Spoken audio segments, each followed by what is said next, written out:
Hello, everybody. Welcome back to this week's episode of Your Gray Matters podcast. Thanks so much for joining us. Another week's come and gone, eh? Yep, hard to believe. Hard to believe. Well, I'm Jason, joined as always by, this guy, Neil. So excited about this week's podcast. Very, very interesting story from Andrea Levy. Do you want to tell us briefly what we can expect from this week? Yeah, I've known Andrea Levy for quite a few years. She's someone who I've just been proud to know. And a number of years ago, she ran into some serious health challenges, scary health challenges. And she went on a journey, a personal journey to regain her health. And she got there.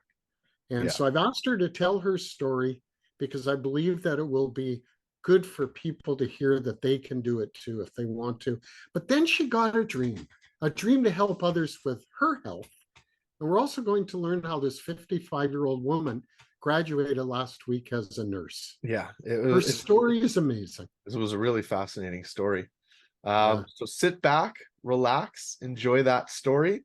As always, don't hesitate to like, comment, subscribe, tell a friend. We hope you do all of that. Leave a comment. It's all really, really helpful. Let us know what you think of Andrea's story. And thanks, everybody.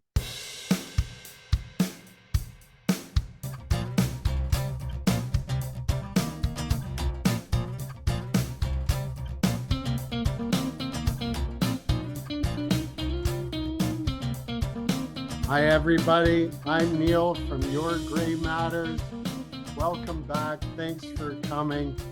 As you know, we put on a show about miracles, solutions that already exist, but you may not have heard about them. And this podcast, as I've told you before, came out of my belief that the human mind cannot be defeated. We will always find an answer. But to get those dreams, those goals finished, you have to have commitment, great commitment. Tonight, our guest, Andrea Levy, is, in my opinion, the embodiment of commitment. A person who I've known for a few years, I've been privileged to know her, but her story is fantastic. And I'm thankful, Andrea, that you've agreed to come on tonight and tell us a bit about yourself. And why don't we start off, Andrea, with hi, welcome to Your Gray Matters. And why don't you tell us about yourself, Andrea? So thanks so much for having me. I've been looking forward to this all week, and my technical issues that we had just now were just a joy, but at least we're here now, so that's all good. I am 55. I was born in Hamilton and have lived most of my life in Hamilton with short little offside trips to Toronto and actually Boston for a year and Israel for a year actually too. Oh, really? Yeah, so that was all sort of, I'm a real Hamilton girl, and we've probably known each other for more than a few years because I think we're related, although I don't remember how. Oh, Yeah, my father said that to me the other day. So we're family. So there you go. even better. And even better, yeah. And I have a husband of 30 years, the long-suffering Mark.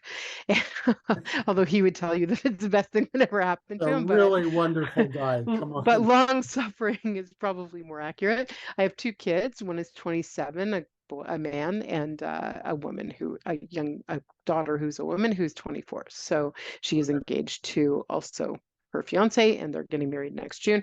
We also have a dog named AJ, and he's extremely cute and fluffy and loses about a dog a week in extra hair. So Oh, you're a that's the better short person version of than I me. gunged in. There's no way I'd have a dog.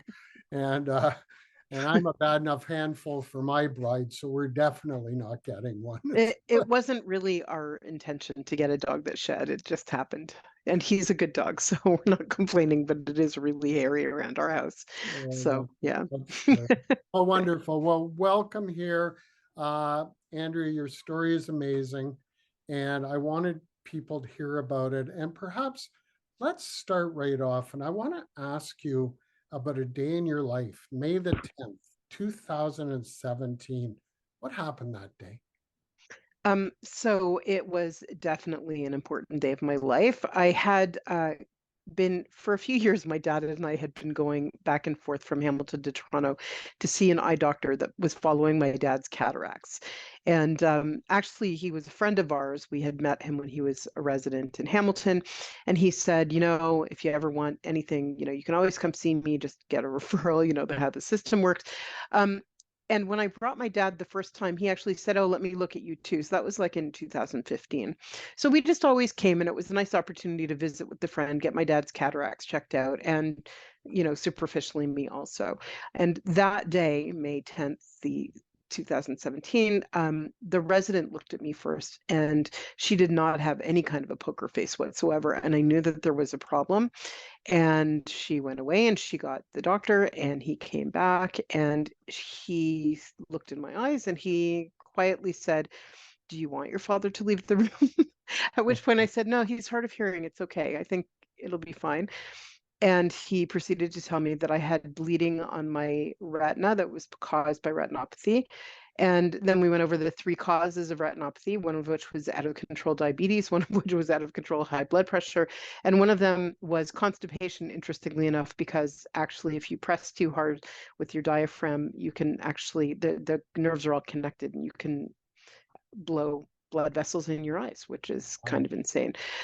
So none of those three things really applied to me that I knew of. I certainly hadn't been told that I was diabetic. I did not have abnormally high blood pressure, although it was rising over the years. So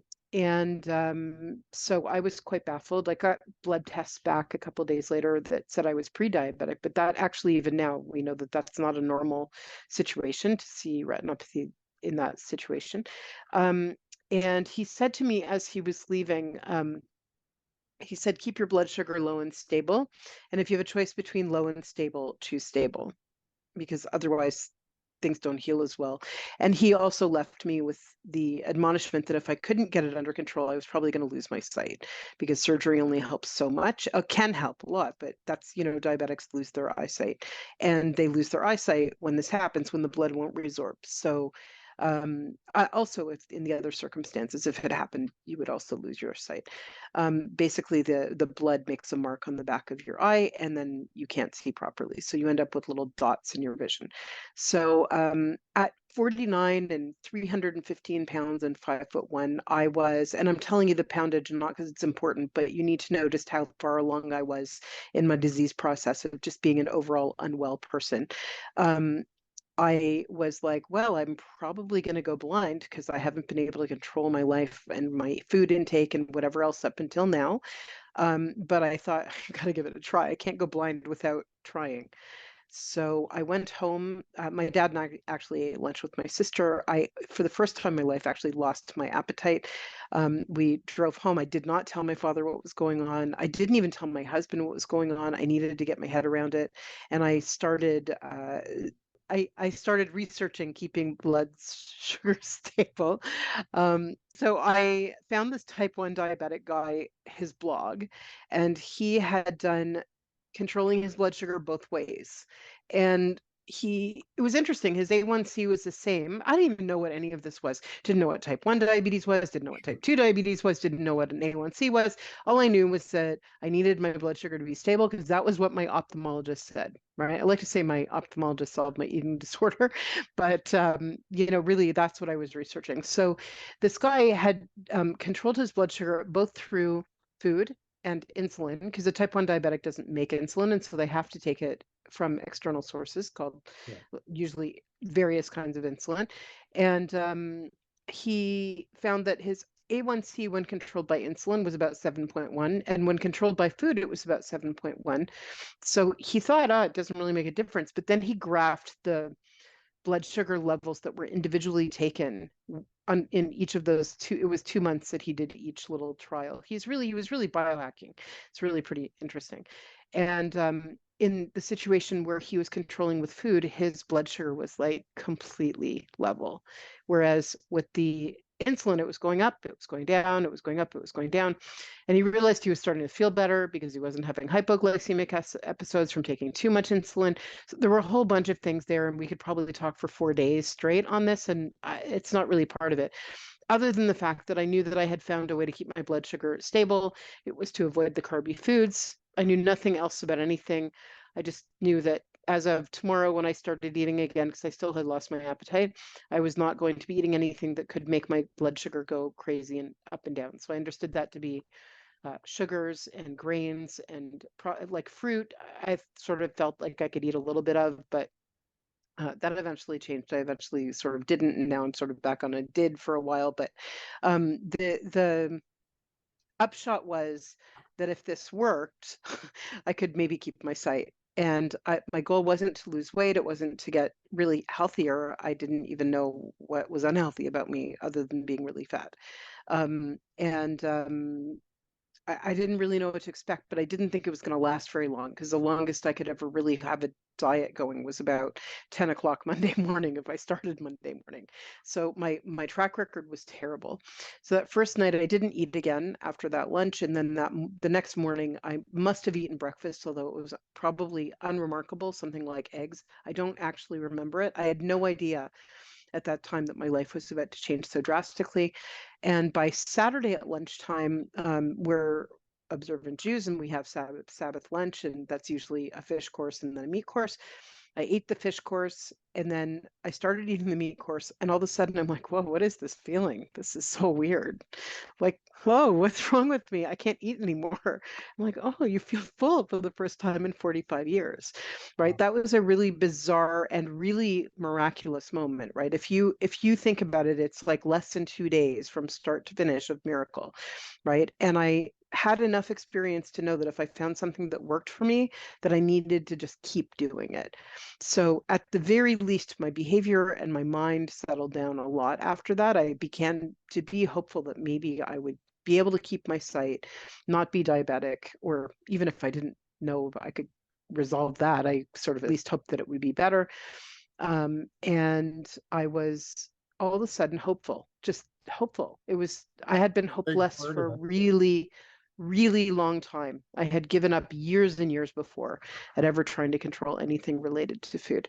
So that is what happened on that day and the couple of days afterwards. And my life has been on a really amazing upward trajectory since then. I did lose weight, and that's not even the most important thing. If you look at me, you can see I'm not a size 2, but I am certainly much more comfortable than I used to be.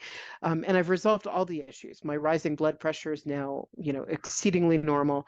My blood glucose goes up and it goes down a little bit, but I'm never diabetic, so that's good. And I'm rarely even pre-diabetic, so that's like it might go up to 6.1, and then it goes back down.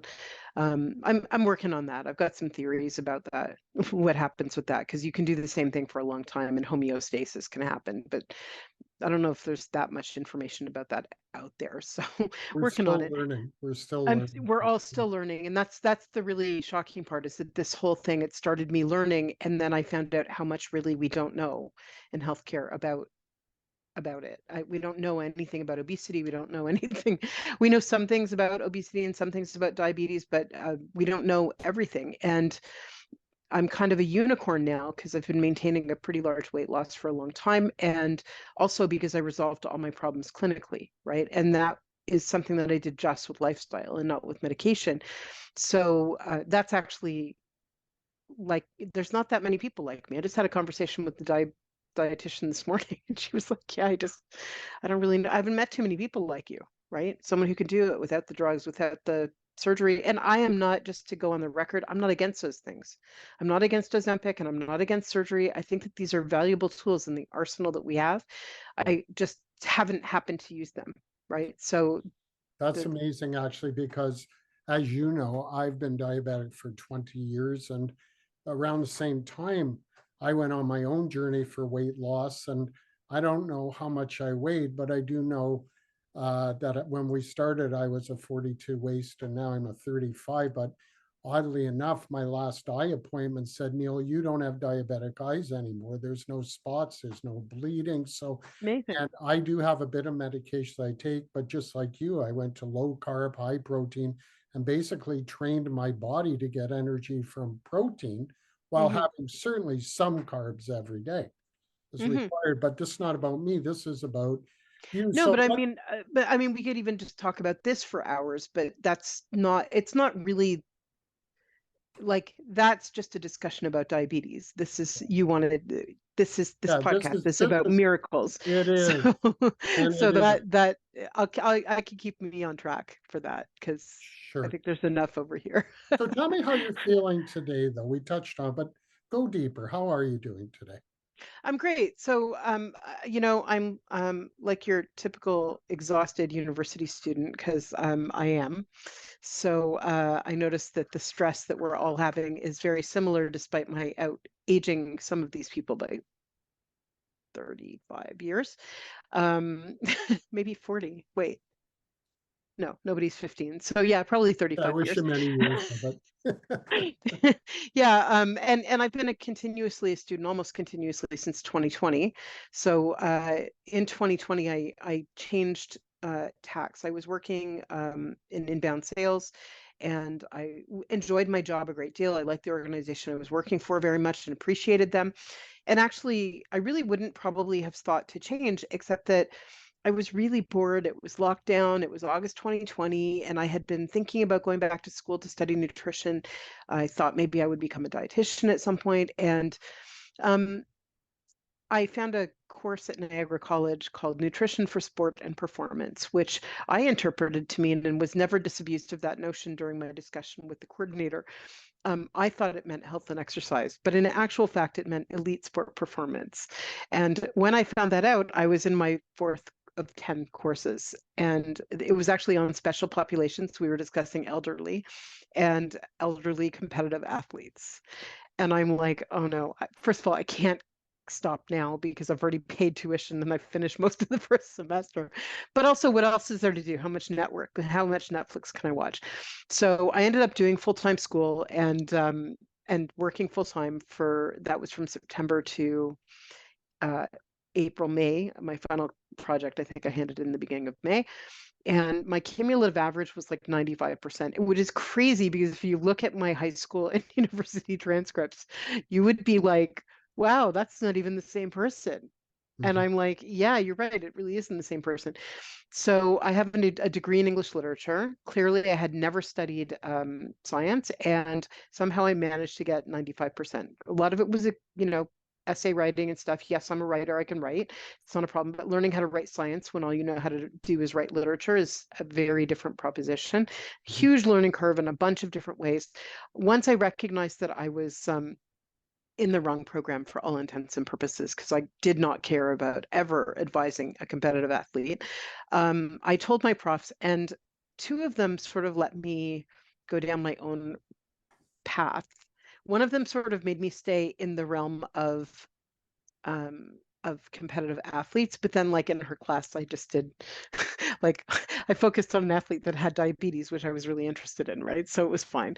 And in the other two, I actually focused pretty heavily on circadian rhythms, which was really interesting. And in that, I have to say that that course really, even though it was kind of useless in terms of like I would never do what the outcome was, be a nutritionist for someone who's competitive, I did learn some really amazing skills, like how to read science, like how to write a scientific essay, like um, how to base my practice if I were to have one on science, how to assess a patient or a client, depending on what you want to call them, assess their nutritional, assess their body, not assess in a medical way, but just to see what you're dealing with. We learned skin fold tests. There were all sorts of interesting things that we learned, and I really enjoyed it. And later so I finished in May, and in like July, I was talking to my family doctor, and he was like, I said to him, I was thinking about becoming a dietitian. He was like, don't be a dietitian. I was like, well, that's an interesting comment. He's like, first of all, it takes too long. And secondly, you'll hate that college because they call dietitians on up for a discipline on that colleges exist to protect the public, but apparently the College of Dietitians really just wants you to pretty much focus on the Canada's Food Guide and not so much more. So they're not really allowed to say so much. And this was confirmed by actually a dietitian that we both know, whose name we won't say out loud, who was disciplined a number of times for saying things that work for us. And so I knew he was right actually about that because of that person. And I said, so what do you think I should do? And he said, you should become a nurse. I'm like, nurse? Like, what are you talking where'd about? that come from? Yeah. Like, what a bizarre suggestion. You're a doctor. What do you know? Why would I want to be a nurse? And then he said the most important thing that, like, really of this whole thing, he said, nurses are all about health promotion. He's like, if you just meet them in the hospital, they're running around giving bedside care, but they're all about teaching and they're all about health promotion. And you solved all your health problems and you could easily promote health with as a nurse. It would probably be the best thing for everybody if you became a nurse. And if you do Mohawk, it's 16 months, it's continuous, you'll be done in 16 months, you can go out and practice. I was like, wow, that's weird. Like, I just did not expect this when I went to the doctor today. So I was like, okay, food for thought. I walked away from him and I went home and I was like, okay, this is a bizarre suggestion, but I suppose that I should really research it. So I looked into it. I called York, actually, which is where I graduated from, and they looked at my transcript. Here's that transcript again, and said, you know, even if you took every one of the prerequisites for our second start, you would not get in because you would not be competitive. Our people are really competitive. And I was like, so I can never be a nurse. They're like, you'd have to take a lot of university courses to become a nurse and get that average really, really up to offset your terrible average from the 1980s. So, because I found out you really can't divorce yourself from your history. So it was actually a lady at York. I don't remember her name. I wanted to tell her what's going on with me now, actually, to just say, you set me on this path. It's everything happens for a reason, right? All these people sort of set me on this path. So she said to me, you live in Hamilton, go to Mohawk, become a practical nurse. If you want to become a registered nurse later, you can always upgrade. And, this way you only need 4 high school courses to get into that program. And if you have high grades, they'll let you in.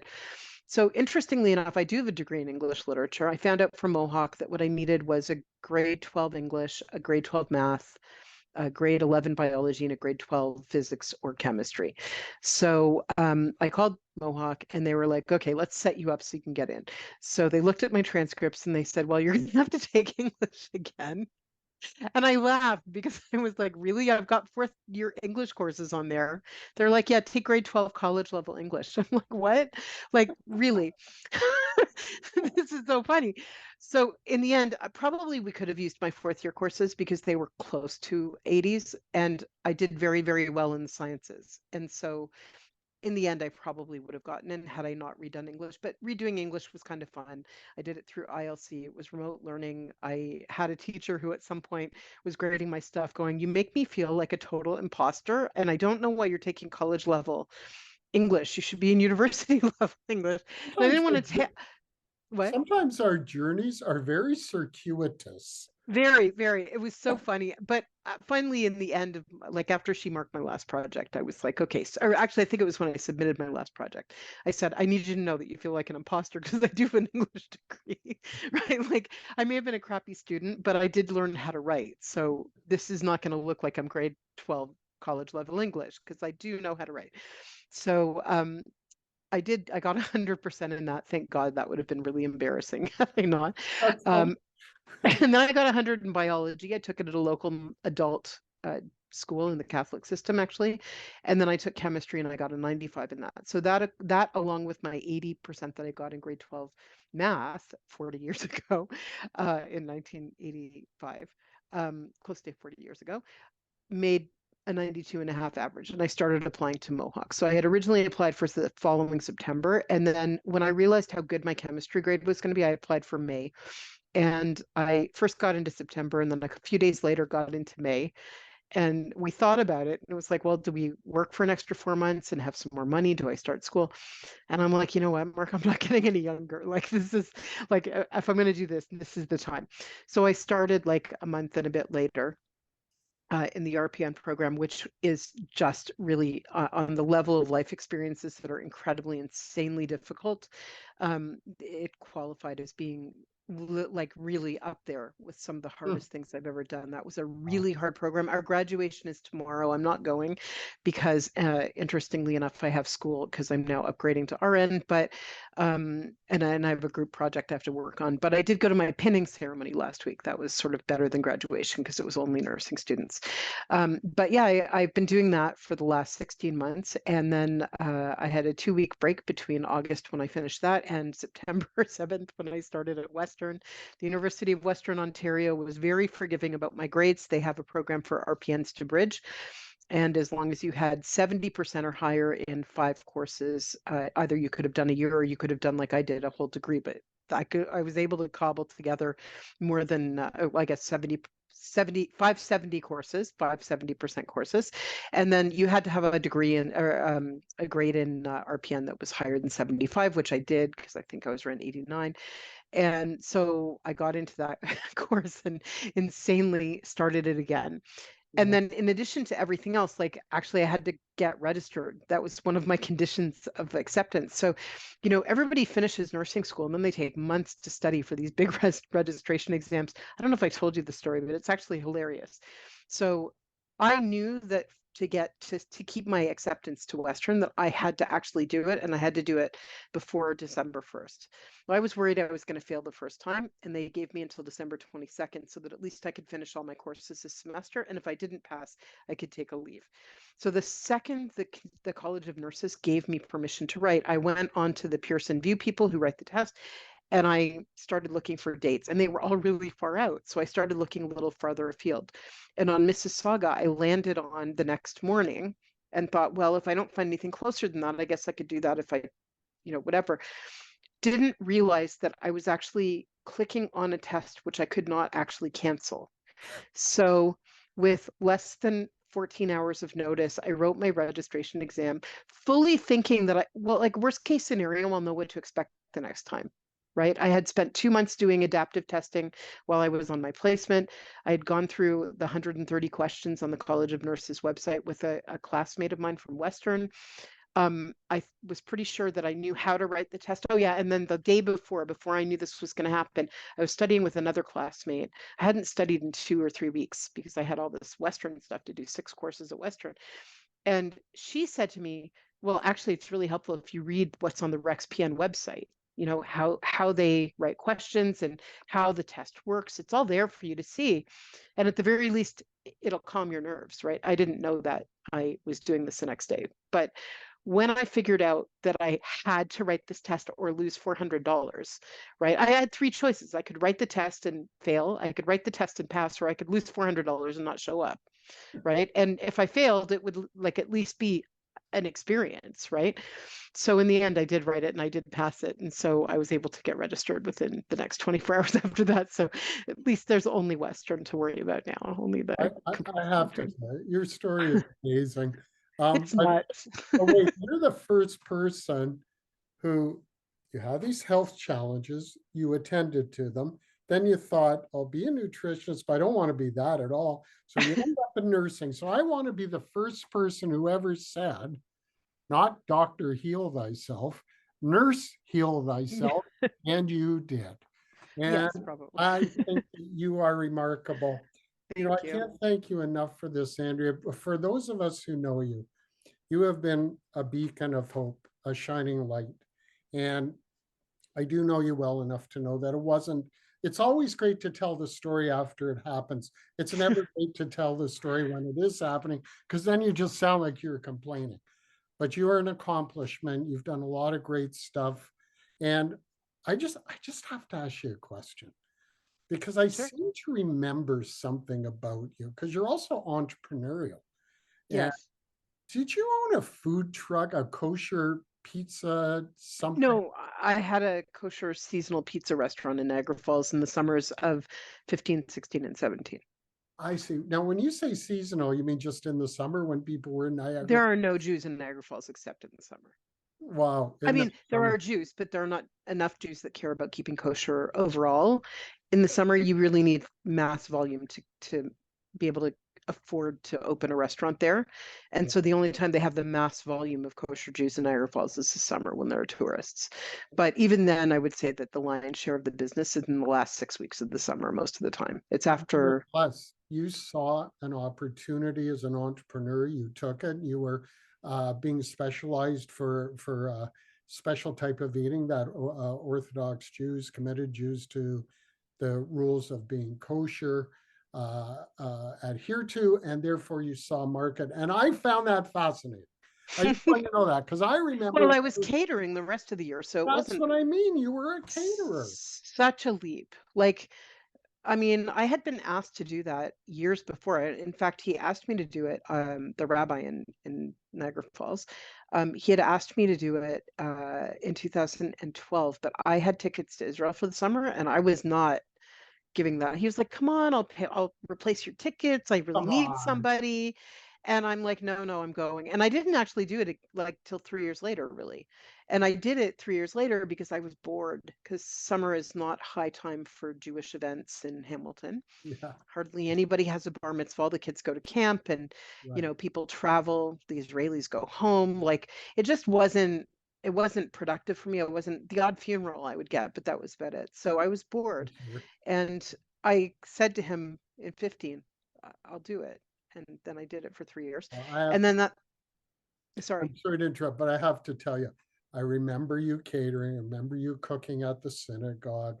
Then I heard that you had opened up this restaurant type of enterprise or food enterprise in Niagara Falls. This conversation touches a lot on food. You've always been a provider of it, and I've tasted your cooking, and damn, it's good. But I wanted to say to you that, ladies and gentlemen, I've been so excited to do this podcast. I have been planning this out in my head from the day I started to conceive of the podcast, the idea of having Andrea on. I wouldn't tell Andrea that because I didn't know when I was going to do it. But you see, as I said in the beginning, the human mind can never be defeated. We will always win. And Andrea touched on the fact that there are different medications. There may not be a need for the medications. I'm with you, Andrea. That's not really what I said though. If like, just to be really clear, I am not saying that there's not a need for medications. I am saying that all of those things in hand work together. However, it's some people can do it with lifestyle alone, but I am not a doctor and I don't pretend to be one. Sure, absolutely. And I will share my experience because it's my experience, but it's not like I'm averse to those things, and it's not like I think anybody who's controlling their health using things that work, right? It's not like I would hold them in less regard than, I mean, anybody, literally anybody who is trying to make their life better has my esteem. Even if you're not trying to, you have my respect, right? I honor people, like, because I was that hopeless person who wasn't trying for so long. I get very excited when I hear that somebody actually has the hope to continue, right? It didn't work today. What can I do differently tomorrow really matters. And if that includes trying a medication, I don't have a problem with it. If that includes, you know, focusing heavily on exercise, well, I hope that you're not going to become an exercise bulimic, because I think that, that there are everything is I don't believe that I can eat everything in moderation at all, but I do believe that extremes, like from a scientific perspective, even the extremes that we put into our bodies are exposed to, our bodies don't like that, right? Homeostasis is about keeping us in that ideal place for functioning, that ideal place for health. And sometimes it goes awry. And that's, that's certainly something that happens when a person becomes obese. You can look at the Canadian best practice guidelines about obesity and how to handle that and how obesity works. So when you make changes, sometimes those things don't work. And, some people need a little medication. Some people need no medication. Some people can do it just with exercise. I think that it's I just wouldn't want to leave anybody with the impression that I was No, and if I anti-treatments. get, I'm sorry, I do believe that if you medicate yourself and don't change your lifestyle, and by that I don't even mean excessive exercise. Um, I do think that I think that when you hear stories about people who, uh, have to have their feet cut off or whatever, God forbid, they have weeping sores that won't heal. I think a lot of the time those people, for whatever reason, weren't able to make all the changes that they needed to, right? I'm not even saying changes. I'm not saying that they didn't make changes, just they didn't get to all the changes that they needed to solve the problem. Or maybe the problem got too bad before they made the changes, right? So, I'm not saying that everything is hunky-dory the second you do what I did, but I am very lucky that the timing was right for me. And, when if you look at the alternate of what could have happened, mhm. let's say I was a diabetic when it happened. Let's say my A1C was 6.5 or 6.6, and I had retinopathy. They would have put me onto insulin. because at that point I had damage and I wasn't healthy, and they would have needed to solve it. But I know now that insulin is one of the things that makes people eat, right? And hypoglycemia, which is often caused by external insulin, makes people want to eat. So I sort of understand that had things not happened exactly the way that they did, right? That I wasn't quite diabetic. I could still do it with lifestyle. My doctor told me to keep my blood sugar stable. All of those things happened the way they happened, and that's how I got this outcome. There were other things. I'd stopped eating sweetener in 2005. I think sweetener was something that really affected how I ate, and sort of gave me that need to eat when I had it in my mouth, the taste of it. Also, I didn't like the aftertaste, and it gave me migraine. So I stopped eating it in 2005. But that's why I was eating just sugar in 2017, right? Because I wasn't eating sweetener anymore. But in the end, when I stopped eating sweet sugar, not eating sweetener probably helped me, right? In a big way, right? So like there's a whole bunch of things that I could line up and say that if they had lined up any other way, I might not have had the same experience. That's why I'm happy to share my experience, right? Someone wants to know if they can go cold turkey. Yeah, I did, right? If you're taking drugs, you should discuss that with your doctor, Sure. because you could, yeah, sorry. No. You know what? You are fascinating, and I didn't bring you on to not talk. I'm actually thrilled. What I was trying to say before was I didn't use the right words, but I was agreeing with you that you should do what works for you and you should feel good about it. And Yeah. you went on your journey at work. I'm happy to tell you I went on mine. I made a solemn promise to my kids that I would do whatever it takes to keep my health in check. And as you know, you go in a direction, sometimes you have to have a detour. Yep. But ladies and gentlemen, if you have a dream and you go after it, then you'll get there if you pursue it. And Yeah. Andrea pursued her dreams. She's healthy, thank God. She's with us. And on top of it, now she's a nurse, so I'll be able to go and see her when I don't feel well. And with that, Andrea, I want to thank you so much for coming on the Your Gray Matters podcast. As I said, I've had this developing in my mind since we started the podcast. Ladies and gentlemen, we'll be back again next week, as we always do. Andrea, thank you. Bless your Thank you. heart, and just keep going. And you too. Bye, everybody. Bye.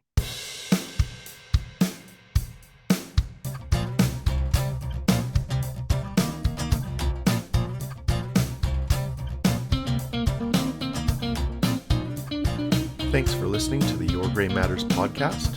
The Your Gray Matters podcast was created by Neil Silvert and Jason Silvert, written and hosted by Neil Silvert, edited by me, Jason Silvert, and produced by Neil Silvert and Jason Silvert. Please follow us on any major podcast platform, watch us on YouTube, like and subscribe, and email us at yourgraymatterspod@gmail.com with any questions or feedback. Thanks for listening. Views, thoughts, and opinions expressed are the speaker's own and do not represent the views, thoughts, and opinions of the Your Gray Matters podcast. The material and information presented here is for general information purposes only. The Your Gray Matters podcast name and all forms and abbreviations are the property of its owner, and its use does not imply endorsement of or opposition to any specific organization, product, or service.